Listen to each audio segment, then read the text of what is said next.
Bien cher Père, bien chers frères, bien chers fidèles, permettez-moi de m'adresser tout spécialement ce matin au petit Ambroise qui doit faire sa première communion. Vous avez appris dans l'Écriture sainte, dans l'histoire sainte, que les Juifs étaient prisonniers chez les Égyptiens. Et quand le bon Dieu a voulu les sortir d'Égypte pour les mener dans la terre promise, il leur a demandé d'immoler, de tuer un agneau. Vous savez ce que c'est un agneau? C'est le petit d'une brebis, les moutons. Vous avez vu des moutons? Certainement, dans la campagne. Et il y a les petits des moutons, les petits bébés des moutons, ce sont des agneaux. Alors le bon Dieu demande de prendre un agneau parce qu'autrefois on faisait des sacrifices avec les animaux. Il demande de faire un sacrifice avec un petit agneau, de le tuer pour pouvoir le manger et non seulement de pouvoir le manger, mais pour pouvoir le manger, de le rôtir, de le cuire en le rôtissant. Rôtissant, c'est de cuire au feu, cuire avec du feu.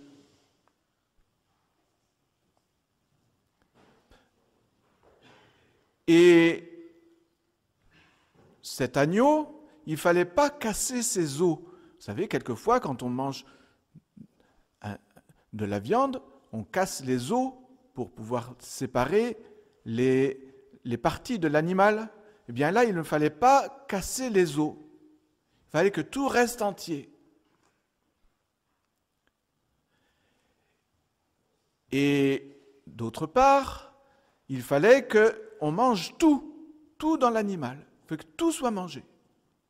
Et pourquoi le bon Dieu a voulu que les Hébreux mangent un agneau avant de partir pour la terre promise, pour le désert? Eh bien, cet agneau devait d'abord les purifier de leurs péchés. Les purifier. Il devait faire ça en pénitence, manger debout, avec le bâton en main, les chaussures aux pieds, prêt à partir,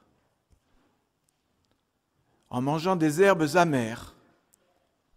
Et puis, deuxièmement, cela devait les protéger contre les assauts du démon. Vous savez que l'ange exterminateur a tué les enfants des Égyptiens et que les Hébreux se sont protégés contre cela par le sang de l'agneau qu'ils ont mis sur les linteaux des portes.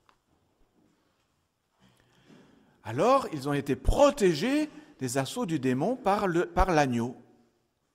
Et puis, troisièmement, l'agneau leur a donné des forces. Ils ont pu marcher pendant plusieurs jours parce qu'ils n'avaient pas le temps de s'arrêter pour manger. Ils étaient poursuivis par les Hébreux, par les Égyptiens. Alors le bon Dieu leur a donné des forces avec cet agneau, qui leur a donné des forces pour aller dans le désert. Ce n'est qu'au bout de plusieurs jours qu'ils ont eu faim, qu'ils ont réclamé à manger. Mais l'agneau leur a donné des forces. Alors, vous avez appris cela.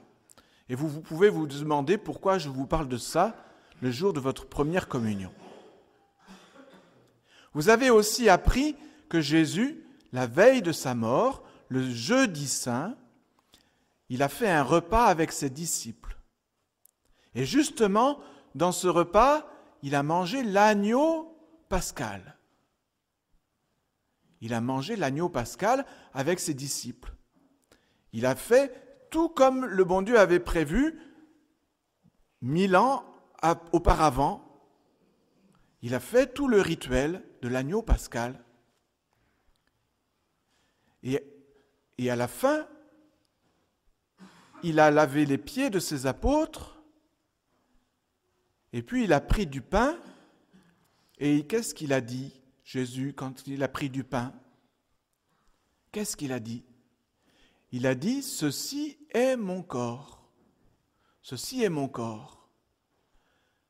Et c'est devenu le corps de Jésus. Il n'y avait plus de pain, il y avait le corps de Jésus. Et il a pris du vin et il a dit, ceci est mon sang. Et il n'y avait plus de vin, c'était le sang de Jésus. Et non seulement il a dit cela, mais il a dit à ses apôtres, faites ceci en mémoire de moi. À chaque fois que vous le ferez en mémoire de moi. Donc il a donné à ses apôtres le pouvoir de changer le pain en le corps de Jésus et le vin dans le sang de Jésus. Et c'est ce que fait le prêtre à la messe. Il change le pain dans le corps de Jésus. On voit du pain, tout à l'heure vous allez manger un peu de pain, vous allez avoir l'impression d'avoir du pain sur la langue, mais ce ne sera pas du pain. Il n'y a plus de pain. Ça a le goût du pain, mais ce n'est plus du pain. Ça a la couleur du pain, mais ce n'est plus du pain. C'est le corps, le sang, l'âme et la divinité de notre Seigneur Jésus-Christ. Et notre Seigneur a établi ce sacrement le jour même de sa mort. Le jeudi au soir, après le coucher du soleil, c'était le début du vendredi. Donc il a fait ce sacrifice le jour du vendredi saint, en fait. Pour nous, dans notre façon de compter, c'est le jeudi. Mais pour les Hébreux, c'était le vendredi qui commençait déjà. Et il est mort.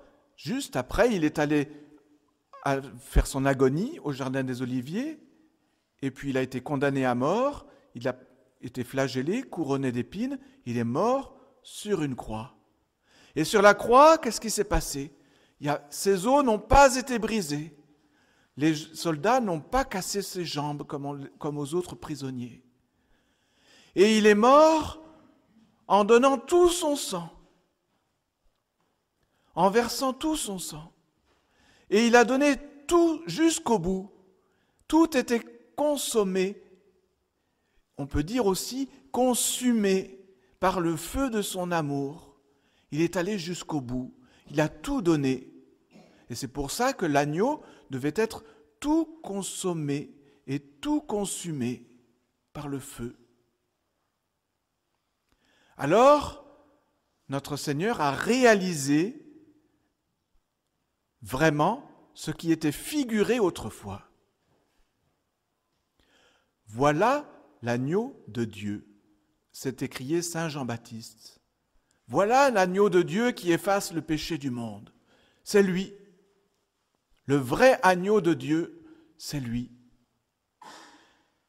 Et c'est ce que le prêtre va dire en vous présentant l'hostie. Ecce agnus Dei, ecce qui tollit peccata mundi. Voici l'agneau de Dieu, voici celui qui efface les péchés du monde.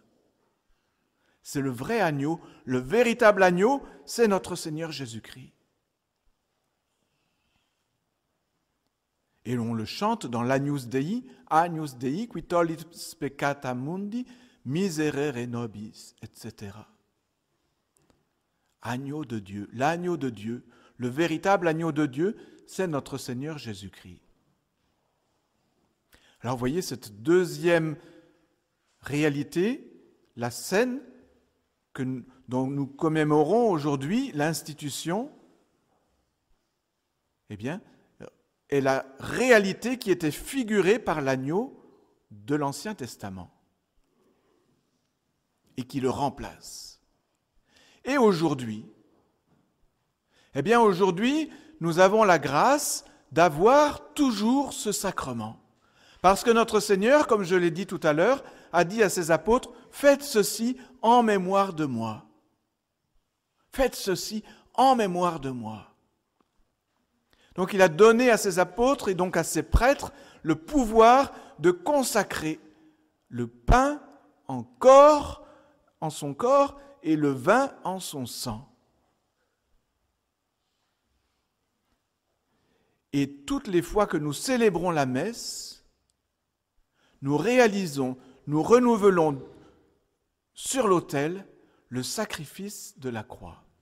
le sacrifice de notre Seigneur Jésus-Christ, où il s'est immolé en véritable agneau, l'agneau de Dieu qui est mort pour nous sur la croix.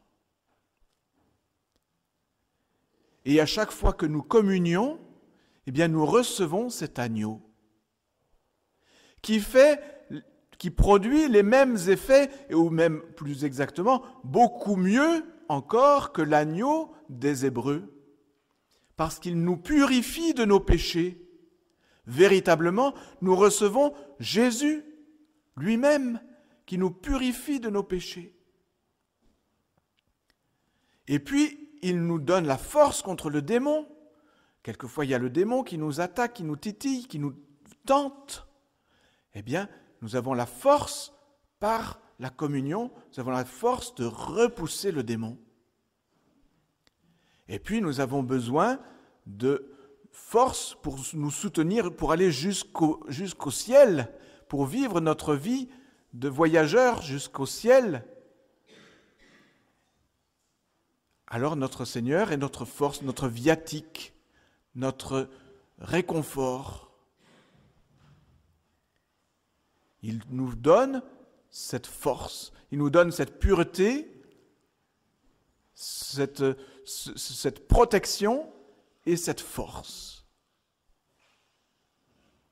Alors, bien chers fidèles, soyons dans la joie et dans l'allégresse, dans l'action de grâce, en ce jour de fête où nous célébrons l'institution du Saint-Sacrement.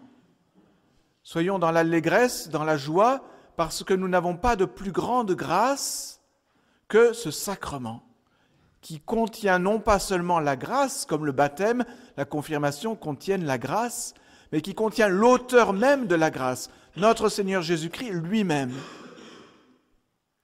Et voilà que tout à l'heure, vous allez recevoir Jésus.